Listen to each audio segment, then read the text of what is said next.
आमचा शूट असा होता की लाईट पण गेली, परमिशन पण नाही मिळाली, पण आम्ही हार नाही मानली. Radhe Radhe everyone, welcome to our new mini blog. शूटचा दिवस होता, पण युनिव्हर्सला आमचा शूट नाही करायचा होता. मॉडेलसोबत खूप दिवसांपासून प्लॅनिंग चालू होती, फुल प्रोफेशनल शूट करायचा होता. पण नंतर काय झालं ते नक्की ह्या ब्लॉगमध्ये आहे. मॉडेलला आम्ही 9 वाजता बोलवलेलं होतं आणि आमचा बिफोरचा शूट स्टार्ट झाला. बिफोरचा शूट म्हणजे फुल ऑन कॉमेडी.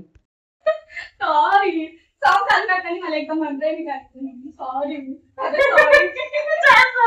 आमच्या मॉडेलची क्यूटनेस ओव्हरलोड होती, बट आम्ही पूर्ण ते ब्लॉगमध्ये नाही डिस्क्राईब करू शकत. बट ही छोटीशी क्लिप टाकलेली आहे, सो लुक ॲट हर, ती किती क्यूट. नंतर आमचा मेकअप सुरू झाला फुल ऑन वाईबमध्ये आणि अचानक लाईट गेली. जसं काय लाईट सुद्धा म्हणत होती मला ह्या शूटमध्ये राहायचं नाही. आता सकाळी लवकर आल्यामुळे आमच्या मॉडेलला भूक लागली होती, मग आम्ही जेवण केलं. हा शूट कमी आणि पिकनिक जास्त वाटत होती. आम्ही लाईटचा खूप वेट केला, पण ती काय आली नाही. मग आम्ही डायरेक्टली नॅचरल लाईटमध्ये शूट केला. लाईट आल्यानंतर आम्ही इंडोरच्या थोड्याफार क्लिप्स घेतल्या अँड आम्हाला जायचं होतं आउटडोअर लोकेशनला.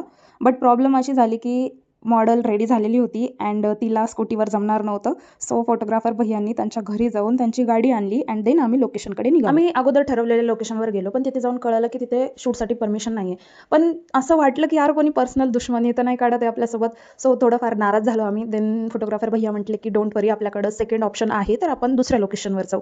मग त्यानंतर आम्ही दुसऱ्या लोकेशनवर जाऊन शूट केलं. आमचा आउटडोअरचा शूट 7 वाजता संपला अँड मॉडेलच्या घरून कॉलवर कॉल येत होते. देन आम्ही स्टुडिओला गेलो अँड जो काही आमचा इंडोरचा शूट राहिला होता तो कम्प्लीट केला. हा ब्लॉग कसा वाटला नक्की कमेंटमध्ये सांगा आणि असा स्ट्रगल तुमच्या लाईफमध्ये पण असेल तर शेअर करा. See you in the next blog. Thank you.